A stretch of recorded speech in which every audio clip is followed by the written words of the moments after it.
तो चलिए हम पिछली क्लास में गुण संधि के बारे में पढ़ रहे थे। गुण संधि में हमने कुछ एग्जाम्पल्स देख लिए थे। गुण संधि में आप सबसे पहले ये देखे थे कि अ या आ, इन दोनों के साथ यदि कोई असमान स्वर आए, जैसे यदि उ या उ आए तो ये किस में बदल जाएगा? ओ में। यही एग्जाम्पल हम आप पढ़ने वाले थे। इसके पहले हम पढ़े थे कि अ या आ, इसे हर्ष व अ कहते हैं, इसे दीर्घ अ कहते हैं। तो हर्ष या दीर्घ अ के साथ असमान स्वर यदि ई या बड़ी ई, माने हर्ष व ई या दीर्घ ई, दोनों में से कोई एक यदि आ जाए, ठीक है, तो हम पढ़े थे कि ये बदल जाता है ए की मात्रा में। मतलब उन व्यंजनों के ऊपर की ए की मात्रा लग जाएगा, जो अब हम भी पढ़ने वाले उसमें ओ की मात्रा लग जाएगा। ठीक है। इसका एक अगला नियम और है, ये जो हर्ष अ है और दीर्घ अ, इसके साथ यदि री आए, है ना, तो ये किस में बदल जाएगा? अर में बदल जाएगा। ठीक है। ये जो है आप शॉर्ट ट्रिक्स मान लीजिए या बृहद मान लीजिए, ट्रिक और कुछ नहीं होता। होता क्या जनरली कि बस आप ये ध्यान रखिए, हर्ष या दीर्घ अ के साथ असमान स्वर यदि आए, उ या उ आए तो ओ में बदलेगा, ई में से कोई आए, छोटी या बड़ी आए तो ए में बदलेगा, और री आए तो अर में बदलेगा।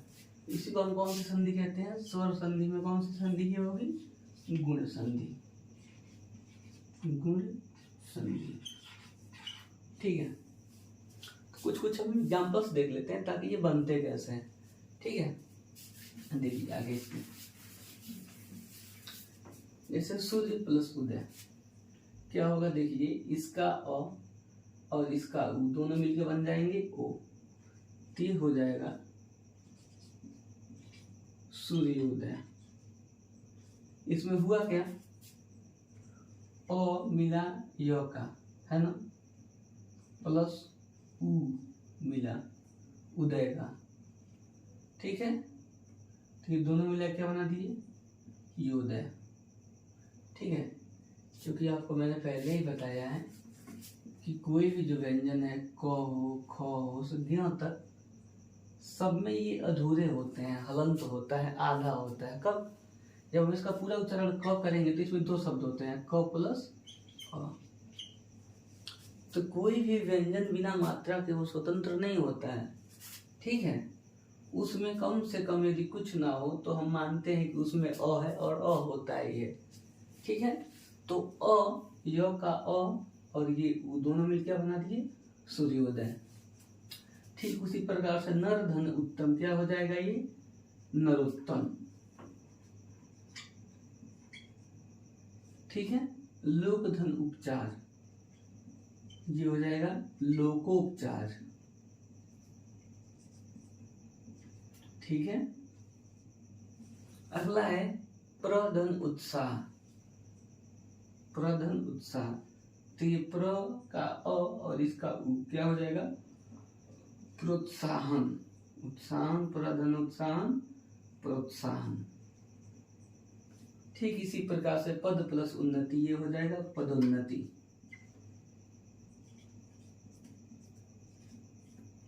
ठीक है।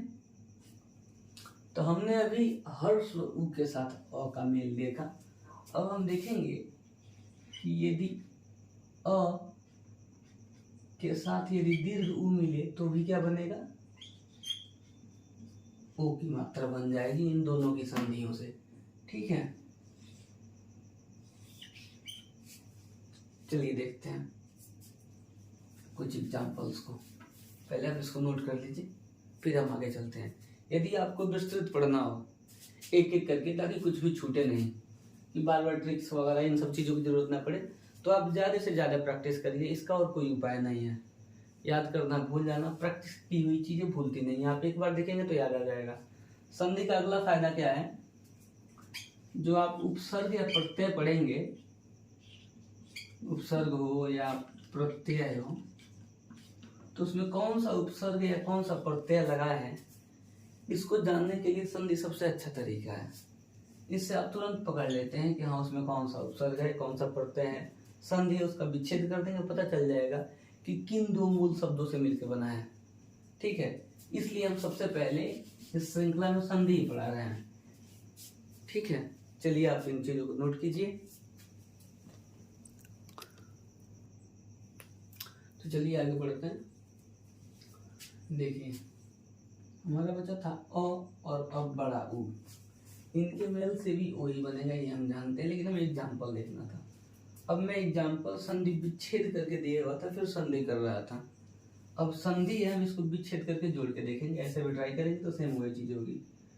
तो आप देखेंगे हम कुछ ऐसे जोड़ेंगे कि ये दो शब्द मिले तो क्या बना हो, ओ बना हो। जैसे दो शब्द मूल शब्द क्या हो सकते हैं इसमें, एक हो सकता है जल, तो जल का अ प्लस उर्मी, ये हो गया उर्मी। जल प्लस उर्मी क्या हो गया, जलोर्मी। सूर्य, एक शब्द क्या होगा मूल इसमें, सूर्य, और दूसरा क्या हो सकता है, ऊर्जा। ये दोनों मिलके क्या हो गया, सूर्य ऊर्जा। ये दीर्घ होगा यहाँ, तो आप इसको करेंगे दीर्घ, ठीक है, प्लस उपल, दीर्घोपल। ठीक है, उच्च प्लस ऊर्ध्व, उच्च ऊर्ध्व, क्या हो जाएगा, उच्च ऊर्ध्व। ठीक है, देखिए ये अ से था, लेकिन अब इसको संधि विच्छेद करेंगे तो क्या आ जाएगा, देखिए महा अधन उत्सव। तो इसमें अब आप बताइए क्या हुआ होगा, इसमें हुआ होगा आ,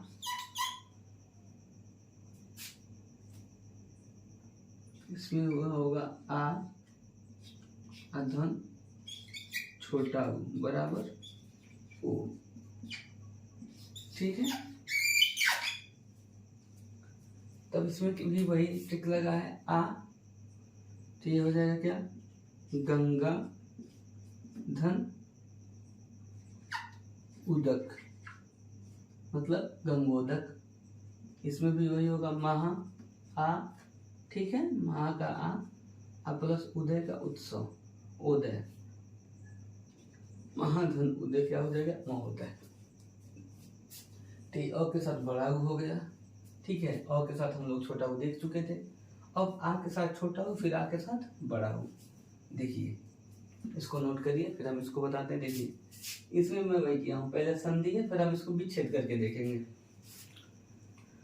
तो होगा महा आ गया प्लस उपकार, क्या हो गया, महोपकार। इसमें देखिए क्या हुआ है, अब बताइए पहले दो शब्द इसमें है कौन कौन से। पहला शब्द है गंगा, ठीक है, अब प्लस उर्मी, यानी कि बड़ा ऊ और आ दोनों मिलेंगे तो भी क्या बनेगा, ओ। तो लिखेंगे यहाँ कि बड़ा आ अधन बड़ा ऊ, दोनों मिलके क्या बनाएंगे, ओ। यानी कि यहाँ भी कौन सी संधि है, गुण संधि है। तो गंगोर्मी, गंगा प्लस उर्मी, महा, दो शब्द का है इसमें, एक है महा और दूसरा है ऊर्जा, तो क्या हो गया, महोर्जा। इसमें भी क्या है, महा अधन ऊर्ध्व, महोर्ध्व। इसमें महा अधन उष्मा, महोष्मा। ठीक है, इस प्रकार से हम गुण संधि के लगभग सभी स्वरों को पढ़ लिया। अब एक बच गया है, वो क्या है, पहले आप इसको नोट कर लीजिए, फिर हम देखते हैं। पुश करिए, पुश करके नोट करिए यदि आपको लिखना हो तो, क्योंकि लिखना सबसे बेहतर तरीका है कि हम लिख लिख के प्रैक्टिस करें। ठीक है, चलिए।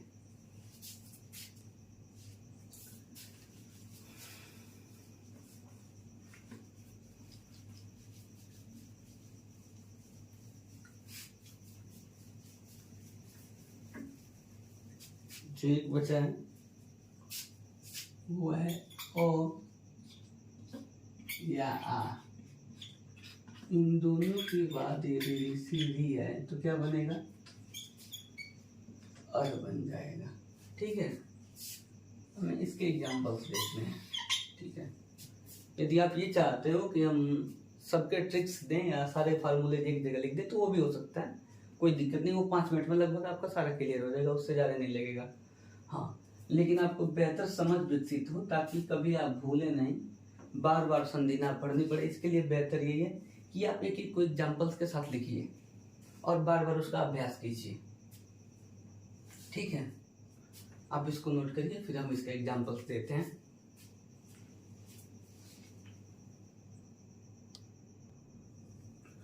तो गुण संधि में अब हम ओ और आ के साथ री का मेल पढ़ेंगे। तो हम सबसे पहले ओ प्लस री को देखते हैं। ठीक है,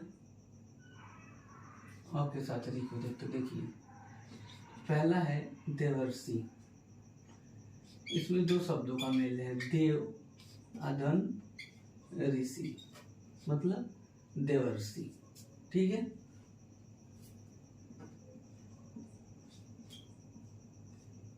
अगला है ब्रह्म। एक शब्द इसमें क्या है? ब्रह्म प्लस ऋषि, ये हो जाएगा ब्रह्मर्षि।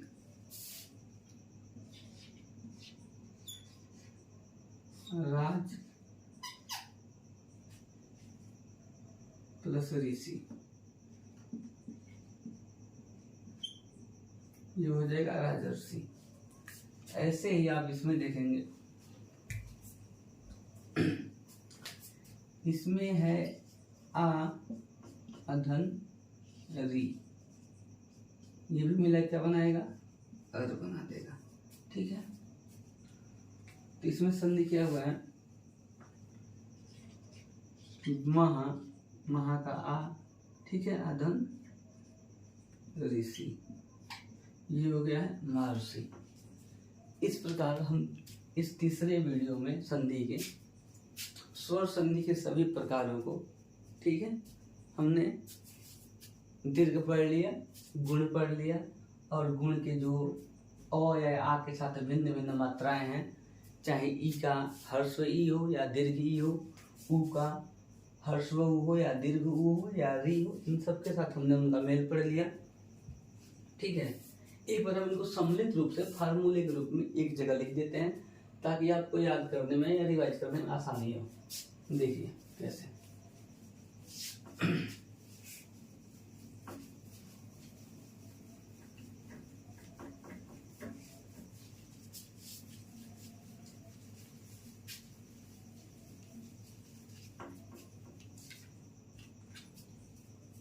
देखिए, ओ या आ, इन दोनों के साथ हर्स्व अ या दीर्घ अ, इनके साथ यदि हर्स्व ई या दीर्घ ई, दोनों में से कोई आ जाए तो ये मिल के बनाएंगे एक ही मात्रा। ठीक है, इसी प्रकार से सेम वही चीज है, अ या आ, आप इसे हर्स्व अ कहिए, इसे दीर्घ अ कहिए, या अ या आ कहिए। इन दोनों के साथ यदि हर्स्व उ और दीर्घ उ मिलेंगे तो ये बनाएंगे ओ की मात्रा। ठीक है, और इन दोनों में से कोई आए, इन दोनों में से कोई आए, यदि इन दोनों का मेल होगा तो यही बनेगा। फिर से ये ओ या आ के साथ ऋषि दिया है तो बनाएगा ये मिलके अर की मात्रा। ठीक है,